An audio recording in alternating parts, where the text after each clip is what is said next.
So hey everyone, welcome to CoreVet. So today in this particular video lecture, we will be discussing about the blood supply to the forelimb. Okay, so let's just start with the heart itself.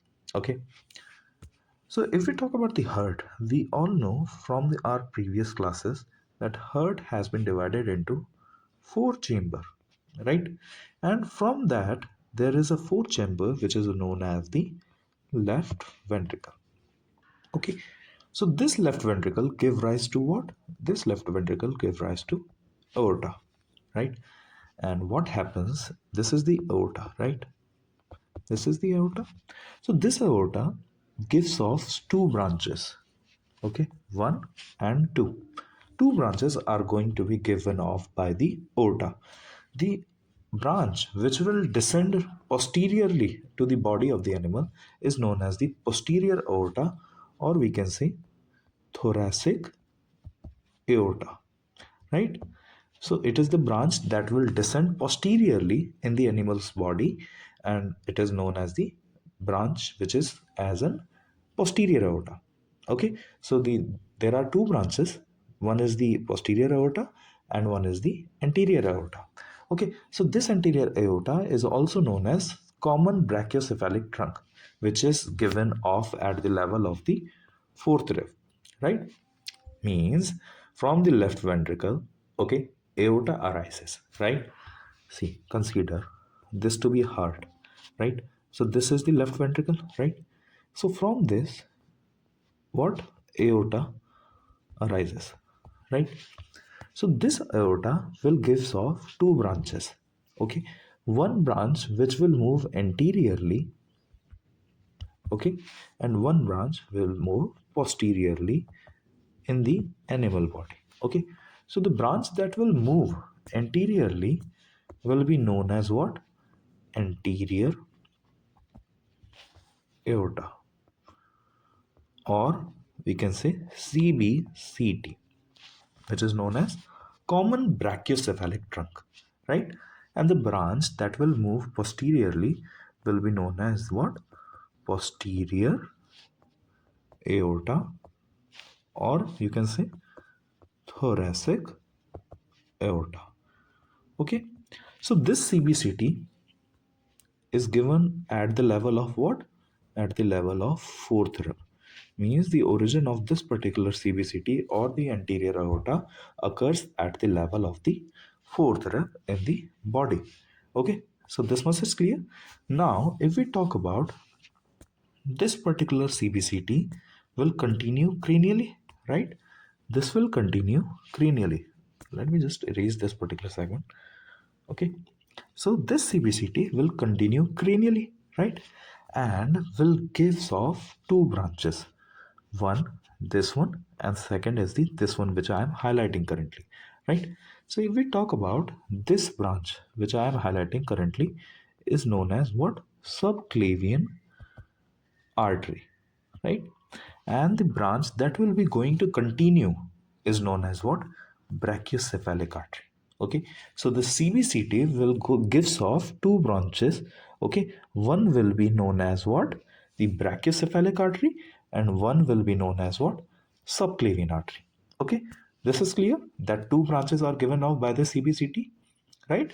One is the brachiocephalic artery and second is the subclavian artery. Okay, so from this particular subclavian artery, okay, you have to remember, because in the examinations, in the objective paper, there are questions that I have seen where they had asked that which of the following are the branches of the subclavian artery. Okay, so this was what? Subclavian artery, right? So from the subclavian artery, there are following branches that gives off, right? Like the costocervical artery, internal thoracic artery, inferior superficial artery, deep cervical artery, vertebral artery, dorsal artery, and intercostal artery. These all arteries are given by what? The subclavian artery. Correct? This is clear that from the heart, the aorta arises. The aorta bifurcate into anterior and the posterior aorta. The anterior aorta is also known as what? Common brachiocephalic trunk. Okay. That common brachiocephalic trunk emerges at the level of the fourth rib, right? After which the common brachiocephalic trunk will continue, okay, until it will divide into the subclavian artery and the brachiocephalic artery. The subclavian artery will give off following branches that I am highlighting also, which is the costocervical artery, the inferior superficial artery, the intercostal artery, the dorsal artery, deep cervical artery, and the vertebral artery. These all arteries are going to be arising from the subclavian artery, after which it will continue as in what? Your brachiocephalic artery. Okay, and this brachiocephalic artery will continue as what? The bicarotid artery, which will further bifurcate into the left and the right carotid artery. This much is clear. Okay, now we are coming into the main aspect, right? What is the main aspect? Main aspect was the blood supply to the forelimb that we have to discuss, right? So we all know this was what? This was your subclavian artery. Now remember that the subclavian artery, along with all those arteries that I had mentioned, which are going to be arising from the subclavian artery, another artery, which is known as the axillary artery, will also being arised from the subclavian artery. Okay, and in the body, we all know the body is divided into two segments, right? This is the left part of the body, this is the right part, right? So obviously it's not like the right limb is only provided with the blood supply and the left limb is not provided with the blood supply. Both the limbs are going to be provided with the blood supply, right?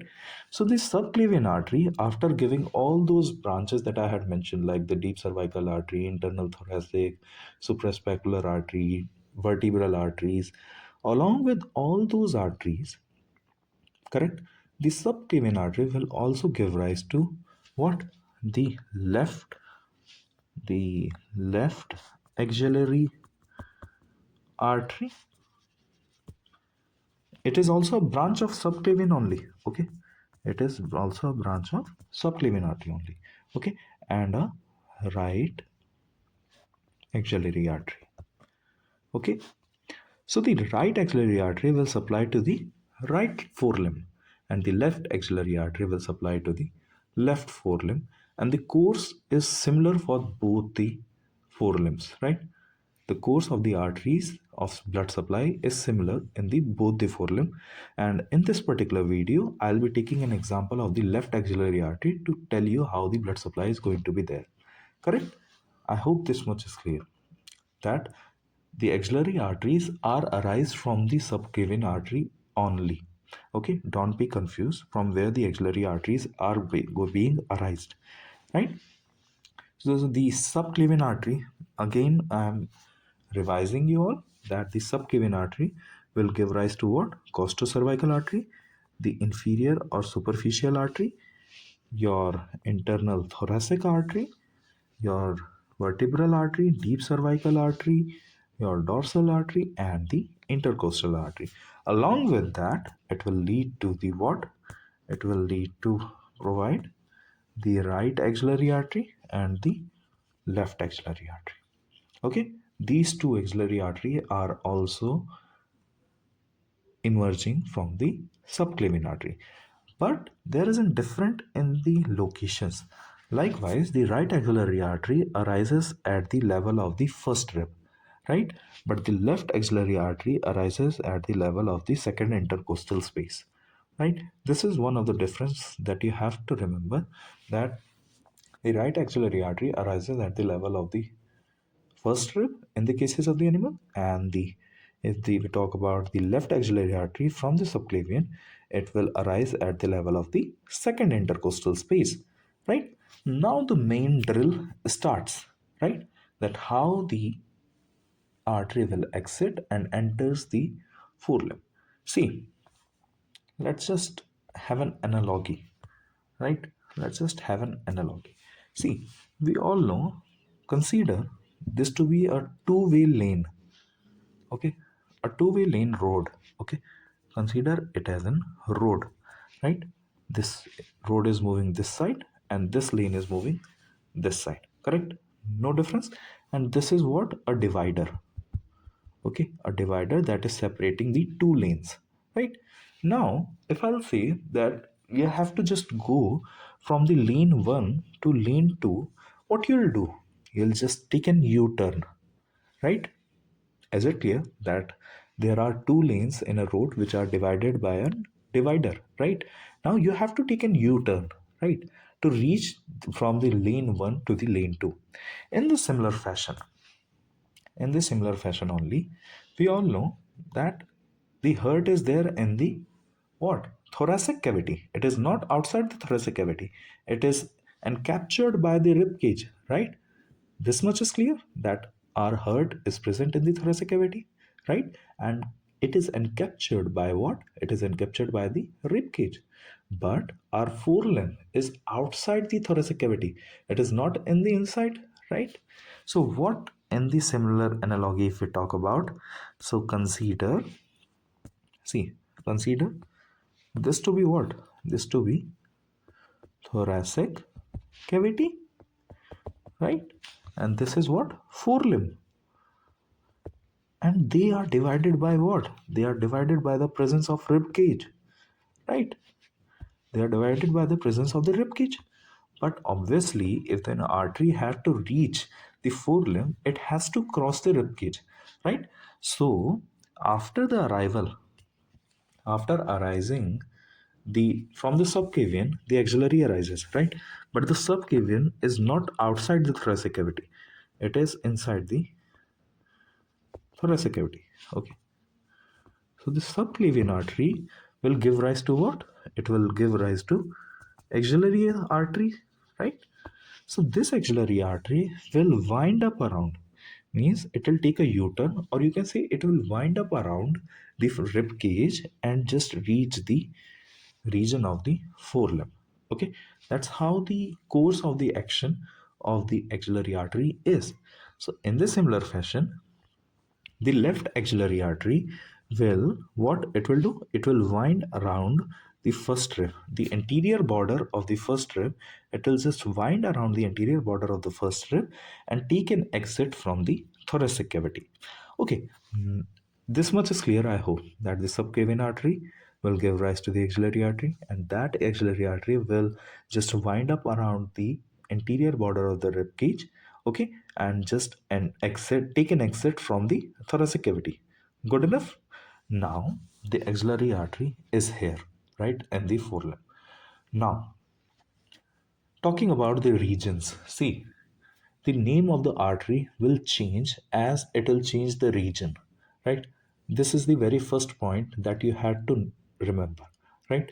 The name of the artery will change as it changes the region, right? Now there are three main arterial region that you have to remember. One is what? The axillary artery. Second is the brachial artery, and the very third one is your median artery. There are three main arterial regions that are there in the blood supply to the forelimb, right? And from these particular arteries only, several branches or several sub arteries are given, right? So what I had mentioned, that the course is similar, the artery is similar, but after a certain region, the name of the artery will be changed, right? And based on that, there are three particular arteries that you have to remember: the axillary artery, the brachial artery, and the median artery. Okay, these three arteries are there, and from these three arteries, several branches will be given to supply the musculature of the forelimb, right? So starting with the axillary artery, the axillary artery will start itself from after the exiting the thoracic cavity. Okay, so after exiting the thoracic cavity, it is known as the axillary artery, right? Now the very first artery that has been given from the axillary artery is the what? External thoracic artery. Okay, so this external thoracic artery will be given at the anterior border of the first rib only, and it will supply to what? It will supply to the pectoral muscle, the brachiocephalicus muscle, the anterior superficial pectoral muscle. Okay, just remember the name of the artery and to the muscles that are there supplying. Right. Now the next is the subscapular artery, which is an quite a large branch of the axillary artery. The subscapular artery is a large branch of the what? The axillary artery. Correct? I hope this part is clear. Now, there are further branches of the subscapular artery, right? Like the thoracodorsal artery, the posterior circumflex artery of the humerus, and the circumflex artery of the scapula. Okay, so these all will supply to the what? These all will supply to the subscapular muscle, the teres major muscle, the infraspiratus muscle, and the deltoideus muscle. Okay, and the last branch of the axillary artery is the suprascapular artery, which is very a small vessel. Okay, and it will supply to what? It will supply to the supraspinatus muscle, the brachiocephalicus muscle, and the terminal part of the deep pectoral. Correct? This is clear. Now, at the level of the teres major, we all know teres major is a muscle, right, which is present at the teres tubercle, which is present at the medial surface of the humerus. Right, I hope that particular part is clear, that where the your teres tubercle is there. Right, so below the level of the teres major muscle, the axillary artery will be known as what? The brachial artery. Okay, this much is clear. I had told you that in the initial itself, that as the artery will change its region, its name would be changed. Right, so after the level of the teres major, as the axillary artery descends, right, in the forelimb, right, it will be known as what? It will be known as the brachial artery. Right, and the brachial artery will give rise to the following four branches.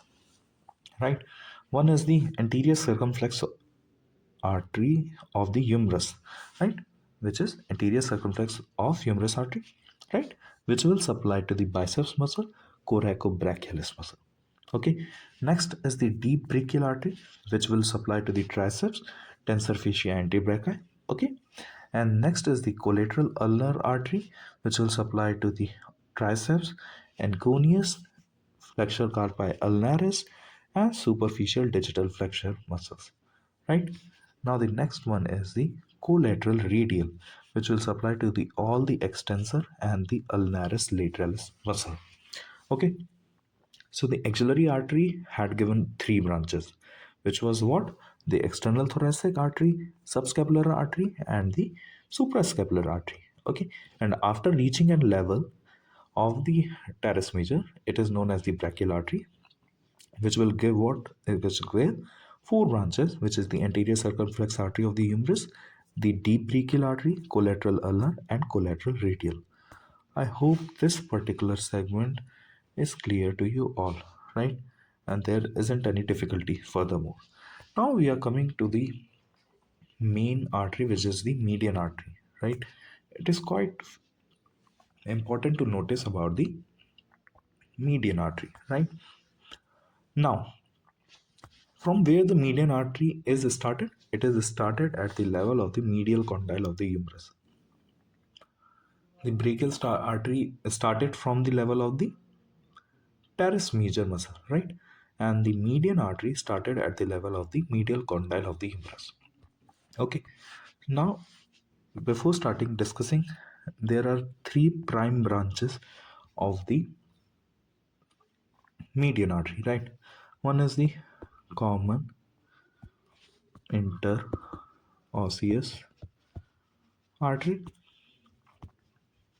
right? One is the radial artery, okay, and one is the ulnar artery, right? There are three branches. The ulnar artery is the largest of the three, okay, and the radial artery is the smallest of the three. This is the MCQ point, right? Which of the following is the largest branch of the median artery, and which one of the following is the smallest branch of the median artery, right? Now, if we talk about how the branching of the arteries are there. So let me just highlight first. Okay, let me just highlight first. So this is the what common interosseous artery, right? This is what ulnar artery, and this is what radial artery, correct? So this is the common interosseous artery I am marking, right? Okay, now I'm going to mark what? I'm going to mark the radial artery. I had marked the radial artery. Now I'm going to mark what? I'm going to mark the ulnar artery, right? I hope it is clear. Okay. So the radial, medial, and radial artery, ulnar artery, and the common interosseous artery, I had marked all of them. Okay. Now, see, let me just once again mark all the right. Okay. So we are clear with the three arteries, right? Median artery will give rise to the three branches, which is the common interosseous artery, ulnar artery, and the radial artery. So let's just discuss about the common interosseous artery very first, right? So this is the common interosseous artery that I had marked in the purple, right? So the common interosseous artery, it will descend, okay? And we all know there are two interosseous space which are formed by the radius and the ulna, right? The proximal interosseous space and the distal interosseous space. We all know that there are two interosseous space. So this common interosseous artery, after arising from the median artery, it will reach the level of the proximal interosseous space. Okay, it will reach the level of the proximal interosseous space. Correct? After reaching the proximal interosseous space, it will cross the proximal interosseous space to continue as what? To continue as the dorsal interosseous artery. Okay, and after that, it will continue descending down, right?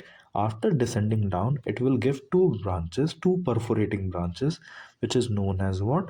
Which is known as anterior carpi recti and the posterior carpi recti. Okay, and further descend as what? The lateral deep volar metacarpal artery. Correct? This is clear that the common interosseous artery will cross the proximal interosseous space to continue as in the dorsal interosseous artery. That particular dorsal interosseous artery will give rise to two perforating branch, which is what? The anterior carpi recti and the posterior carpi recti, and will further continue as the lateral deep volar metacarpal artery. Correct? This much is clear.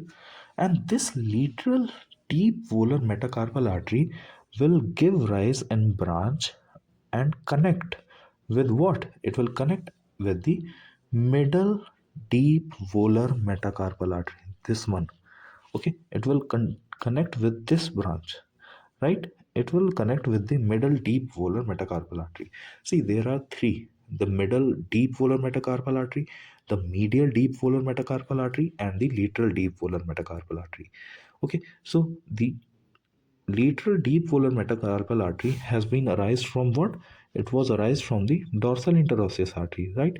And it will give off two branches, one which will descend down and one which will give in connection with the what? The middle deep volar metacarpal artery, right? And that middle deep volar metacarpal artery will form a what? An arch, which is known as what? The deep volar arc, right?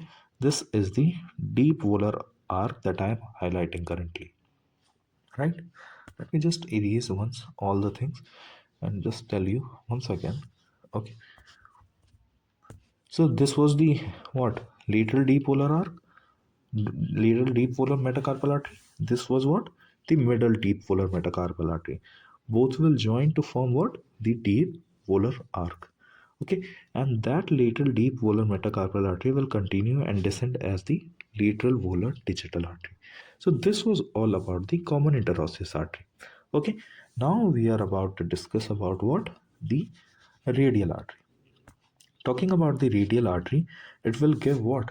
Two branches: the middle deep volar metacarpal artery and the medial deep volar metacarpal artery. Okay, so the I had told you about the middle deep volar metacarpal artery that it will join with the branch from the lateral deep volar metacarpal artery to form the deep volar arc. In this similar fashion, the middle and the medial deep volar metacarpal artery will connect each other to form what? Superficial volar arc. And the medial deep volar metacarpal artery will continue as the medial volar digitatal artery. Correct? This is clear. Remember, the name, learning of the name is quite easy. That there are three deep volar metacarpal artery: lateral, medial, and the middle. Okay, so the middle and the medial are the branches of the radial artery, while the lateral deep volar metacarpal artery is the branch of the artery that has been arise from the common interosseous space artery, right? It has been arise from the common interosseous artery. Okay, this is clear, right? Now the third one, which is the ulnar artery, it will descend down and at the level of the below the fetlock joint. Okay, so remember one thing, that all those two arches that I had discussed, that which one is the deep volar arc and second is the superficial volar arc, both are above the level of the fetlock joint. But okay, now if we talk about the ulnar artery, it will, after reaching the level of the fetlock, it will be known as what? Volar common digital artery, and that volar common digital artery will further lead to giving the volar proper digital artery. So this was all about the course of action, okay, of the arteries that are there. Okay, you should just remember what are the branches and what are their supplies, right? And remember that there are three prime, that the axillary, brachial, and the median artery. Okay, in the axillary artery there are further three division: the external thoracic artery, subscapular artery, and the suprascapular artery. In the brachial artery there are four division: anterior circumflex artery of the humerus, right? Deep brachial artery, the collateral ulnar, and the collateral radial. And the median artery, which is the final name of the axillary artery after reaching the level of the medial condyle of the humerus. Below that, it is known as the median artery, right? It gives off three branches: the common interosseous artery, the radial artery, and the ulnar artery. Okay, from the common interosseous artery, which is arising, the lateral deep volar metacarpal artery. The medial and the middle deep volar metacarpal artery are arising from what? The radial artery. Correct? And the superficial and the deep volar arch are formed between the what? The middle and the medial will lead to the formation of the superficial volar arch, while the lateral and the middle deep volar metacarpal artery will lead to the formation of the deep volar arc above the level of the fetlock joint. Okay, now if we talk about the ulnar artery, it will continue to descend down, and below the level of the fetlock it will continue as the volar common digital artery, and further it will descend down in the digitals or the phalanges to form the volar proper digital artery. So this was all about to the blood supply to the forelimb. I hope you liked. Okay, so thank you everyone. Have a nice day.